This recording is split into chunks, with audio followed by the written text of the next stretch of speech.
So this is a Nissan Rogue, and if you're interested in doing Uber, some of the things that I've learned really quickly is that you want to have very fuel efficient vehicles. You want to have things that are relatively easy to drive. You want to have all-wheel drive, so the fact is that you don't get stuck easily in snow, and you also don't have to worry about rain. You don't want anything too fast, because the last thing you want is, getting tickets in de Blasio's ridiculous 25-mile-per-hour speed zones. So they had a dealer special in 2016. The color I wasn't really crazy about. It was actually a maroon. It was like a red, but it was like a dark red. So basically, this one right here is a SV all-wheel drive. And this is a 2016 Nissan Rogue. I'm just making sure you know all the basics. So anyway, the base retail price of these things is $26,090, and that's with nothing. So then you add in $160 for splash guards, you add in $145 for the bumper protector, $210 for the cargo protector. These are all like plastic mats basically. Then you have to get the premium package. I can't buy one of these cars unless it has pretty much everything. So you get navigation, all of that is $1,620. So it comes with the power liftgate, the heated mirrors, front seats. It's $29,125. So the total price of this is less than $30,000. Cloth seats in this one. This one has cloth seats, but the one that they showed me has leather. But as you can see, this is the cloth seat version, and that's $29,000.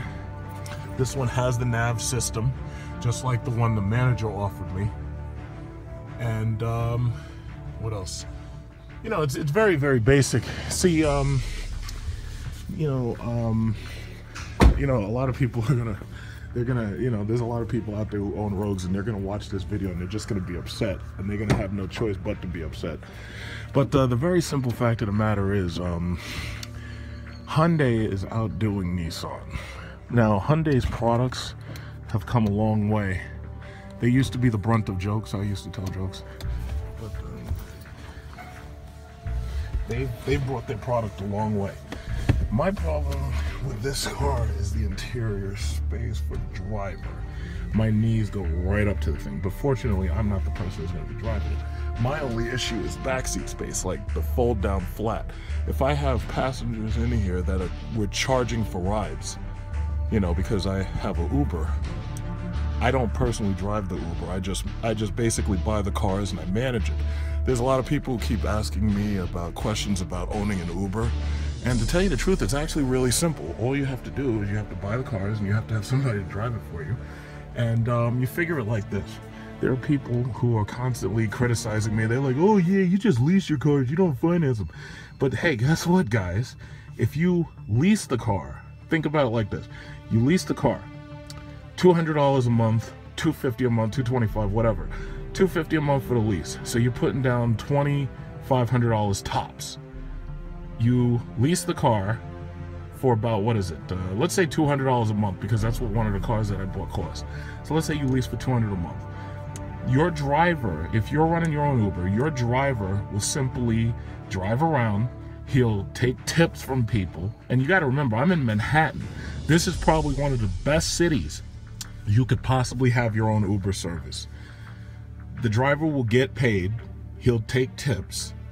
He will make out very, very well. $200, that's all he has to hand me just for the car. So the car gets paid $200. The insurance for the car, because it's it's a discounted rate because it's a business and everything, the insurance for the car gets taken care of. And basically $200 pays for the car every month.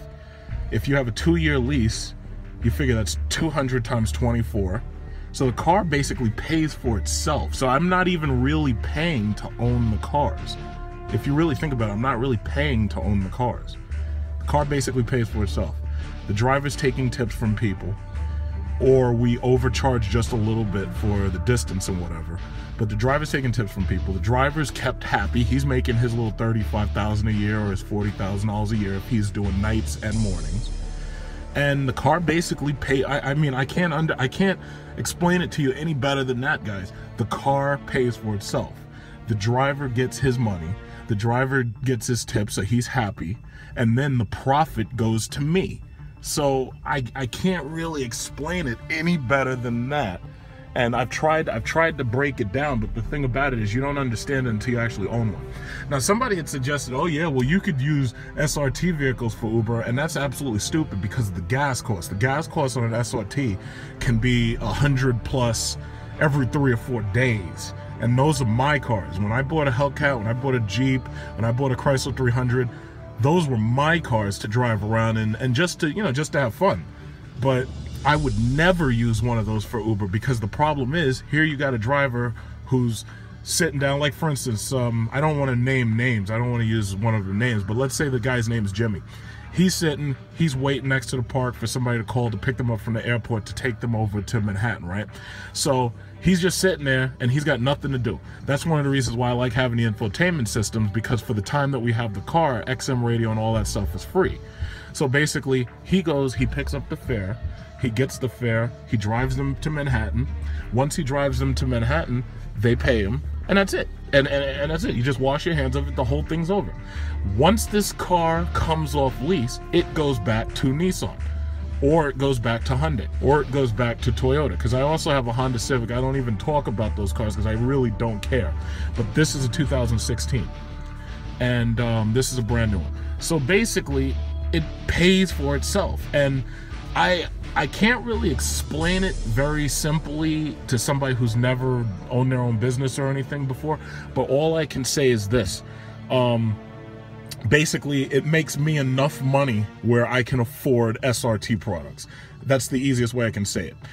The other thing is, I'm looking into getting a Tesla Model X because the JFK supercharger would allow us to charge the car for absolute free.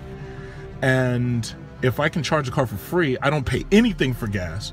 You get 250 miles range, but the guy, you think about it, you have to stop and you have to charge the car, right? It takes about 50 minutes to fully charge a Tesla Model X with the 75 kilowatt hour battery. So if you think about it in those terms, it only takes a couple of minutes of sit down time to charge the car, like figure 1 hour. So he gets a lunch break.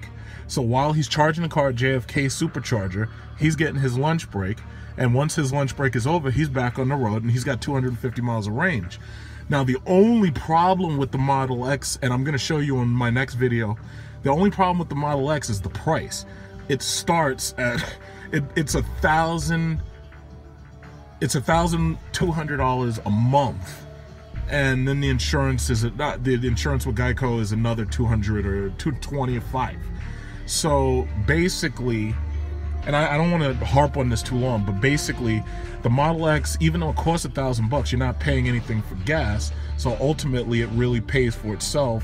And then the longer you drive it, the more money you basically make off of it. So it's a great option.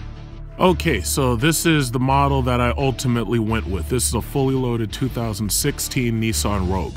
It has the regular engine, and this one was an SL all-wheel drive.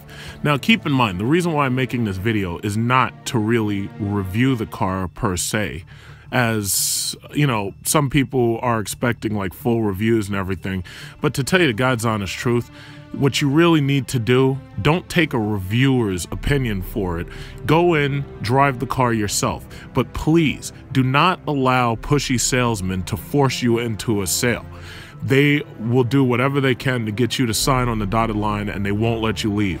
The only reason why I ultimately signed on the dotted line and bought this vehicle was simply because I already knew that I wanted it, and I knew that I was going to get it anyway. So ultimately, the engine is weak. It's, you know, it's adequate for city use, because you got to remember, here in New York City, you're sitting in traffic, which is one of the reasons why I'm actually more interested in the Tesla Model X, because an electric vehicle really doesn't use much energy while it's sitting still.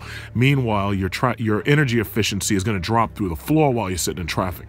The Nissan Rogue does come available and optional with these panoramic sunroofs, and you can actually see the navigation system and everything. And basically, this one has the vinyl or leather seat pattern, and it's a pretty spacious car, and it's got just enough cargo room, especially if you want to fold down those rear seats for hauling a large amount of cargo. So if you're going on vacation and you're a family of 4, you'll be able to get a lot of stuff in here, and hopefully it won't block your rear visibility. And as you can see, it's got a spacious trunk and everything. But before you purchase this car, you may also want to take a look at the Hyundai Tucson. And I already did a review about the Tucson because I already leased a Tucson a while ago. And if you look through my videos, you'll see my video on the Hyundai Tucson. But please, don't sign on the dotted line. Test drive the Hyundai Tucson, test drive the Nissan Rogue, and you also might want to go over to Toyota, you might want to go over to Honda, you might want to test drive the CR-V, the HR-V, and the Toyota.